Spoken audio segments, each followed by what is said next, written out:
Hello and welcome to another episode of The Novel Brain with Dr. E. Today I'm going to share with you some ways that you can look for the silver lining, especially in times of challenge and difficulty.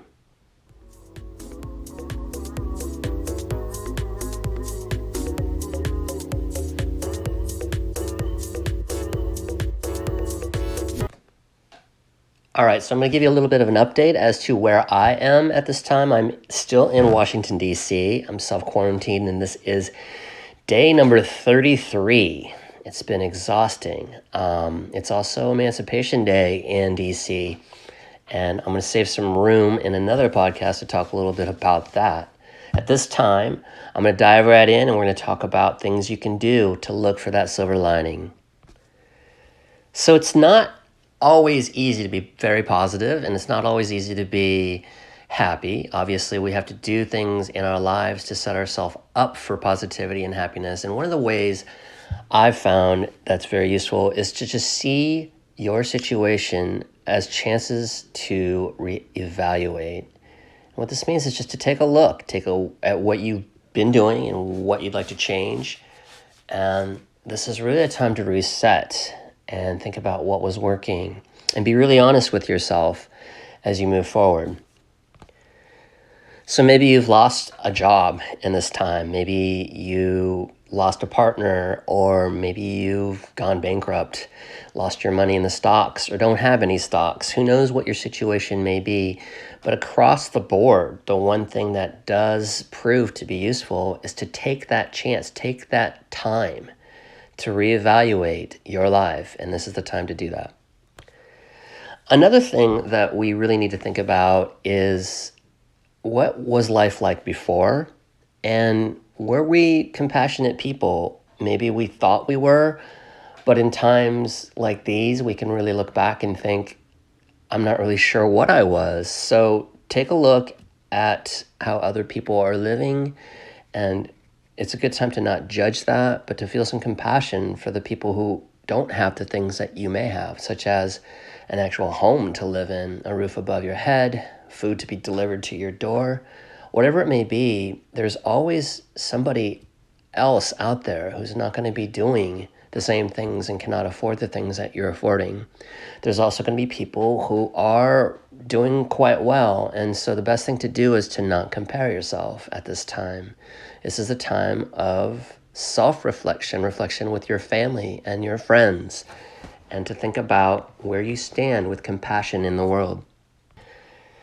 One of the quickest ways to shift your focus away from negativity, boredom, judgment, and disappointment in where you are in your life is to make a list of what you're grateful for.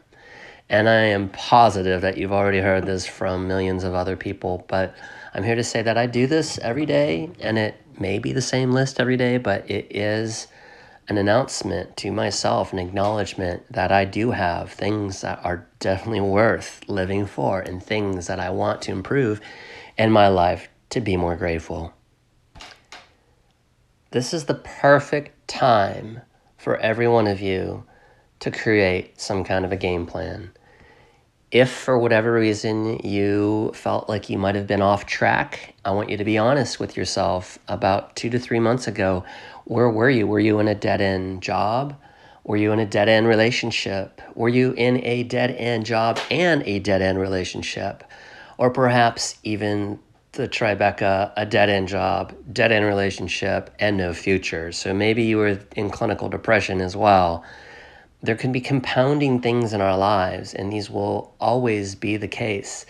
You're going to have difficulties, and within those difficulties, it's really time to take again that time, not to just reevaluate, but now it's time to create some kind of game plan. And I would suggest to do this on a timeline. For example, today's April 16th, and we're about 10 months.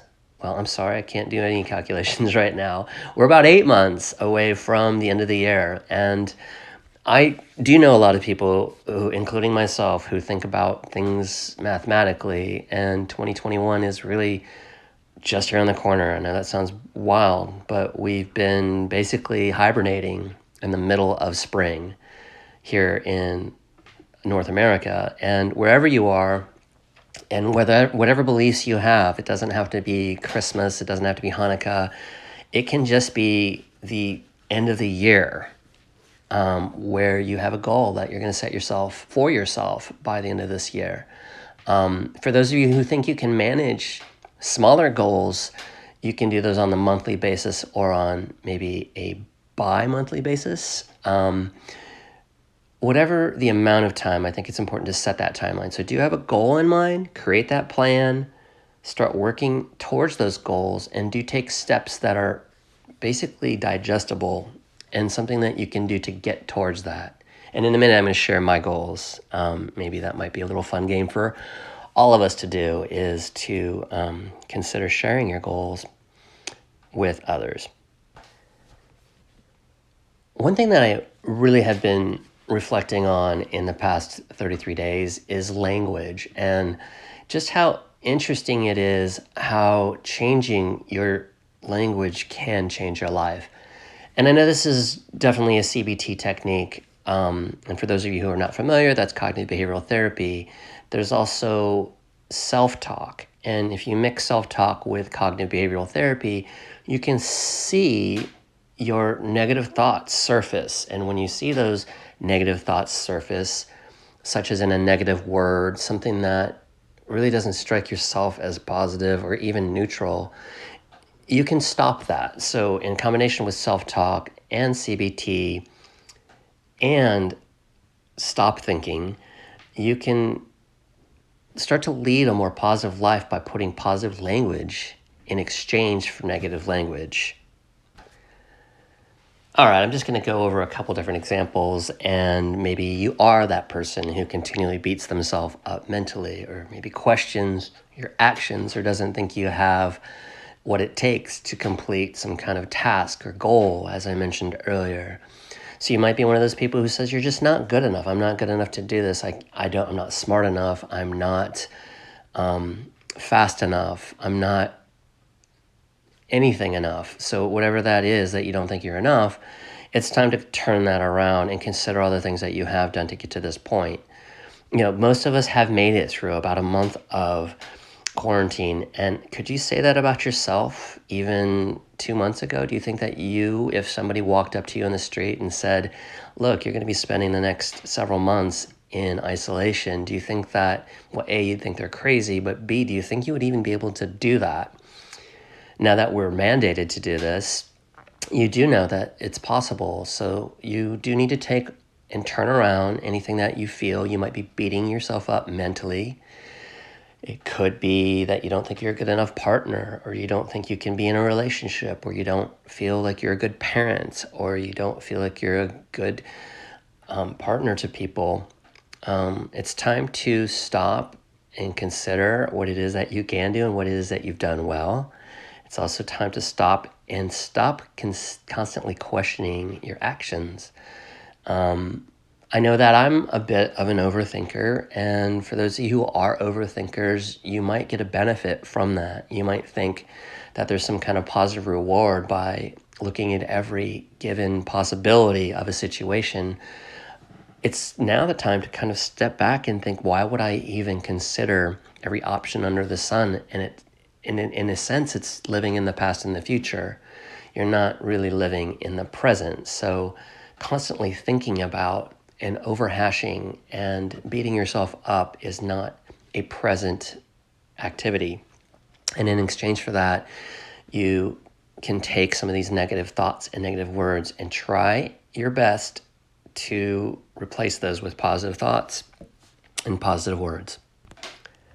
So many of us who do beat ourselves up or possibly overthink things, we tend to fall into a trap where we are in a bad situation and we don't know what to do to get out of that.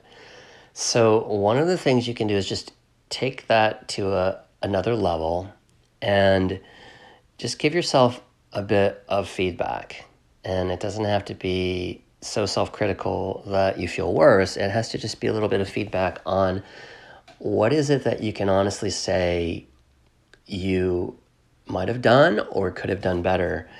And that could go down to the easiest thing of I don't know, burning your eggs in the morning or something. Well, what did you do? Were you distracted, or were you thinking about other things and you just weren't in the moment? Or it could be more serious, like a fight with your partner, and that you might need to work on some communication skills, or potentially, deeper things like therapy. So this is a time to give yourself a little bit of self-criticism through self-reflection and feedback. So this last strategy is that I want you to remember that you, and only you, have the power to change your situation. So while you may be unhappy now, and you may see unhappiness for the unforeseeable future and several months ahead, potentially you have changed things in your past and you have turned things around. Potentially you're even so good at it that you're a phoenix and you rise above situations easily. Now, if that's not your situation, you should know that you have the power to find silver linings in every given situation. You have to have a bit of a go-getter attitude. And it's not that you have to be positive and happy all the time, because I would be worried about you as a person if that were your situation. And this is not a positive or unlimited happiness type of podcast. This is more reality. And in reality, we do have to really start thinking about what it is that we can do to change these things. So to find that silver lining, we have to make the choice to make that change. We have to make the choice to say, I do need to see what is good about any given situation. And this is the perfect time to do that. So one of the things that I want to mention about my own personal life is that I once had a therapist that told me that she had thought that I lived hundreds of lives, possibly thousands, and she's not wrong. I do know that that's the case because I do see myself as a go-getter that does not really hold back and considers doing all the things possible in life to make life as optimal as possible at every given second. So you have 86,400 seconds per day, and how are you going to spend those? If somebody were to tell you that, let me just get like 43,200 seconds of those and turn those into negative, really unfortunate seconds of your life, would you take that as an option and just say, sure, you can have half my life and the other half is just fine, so I'll spend half my existence in turmoil? No, absolutely not. If you are given the power to change any given second, you would certainly take that. And how to do this is to really visualize. I've read this book once. It was from Shakti Gawain. I was not even going to talk about this, but it's actually right in front of me. It's called Creative Visualization. And it was written in a sense where it can be piecemealed for you to think about how to create your life. And I know this is not going to turn into like hokey, ethereal, just manifest it and it'll come, because life is not that easy. But the way I do it is to consider how I was able to overcome things in the past. And I'm going to use this opportunity to talk about both overcoming things in the past and the goals that I've made in the future, all in one sort of segment. And I'll just go over it. So, my teens, clinical depression, followed by mass anxiety, went through a lot of things in my life that led me to change. And what I had to do to change was not just like a physical environment, although that was part of it in some circumstances, moving across the country and now having lived in 8 different states. I feel like I've changed not just my scenario, but my circumstances by facing my problems and facing the clinical depression and facing what was making me anxious about my work or my life or my relationships. And so with that, I want to add the goal. And I do have one for the end of 2020, and that is to build Insight Neurodevelopmental into something that is really more holistic. So integrating associates into the practice that I currently am in, with everything from spiritual transformation to integrating expressive therapies through art and music. And there's going to be a lot of exciting news coming down the line. But to me, these are the things that I was able to use to navigate through the dark times, through some really difficult times. And I do know that I have the power to change my situation. It's not easy at all to face that and to feel that, especially if you're in a clinical depression, or maybe you have a mood disorder or some kind of personality disorder that you've been diagnosed with in your past, and you feel like you can't do anything about it. And I get it. The cycle is real.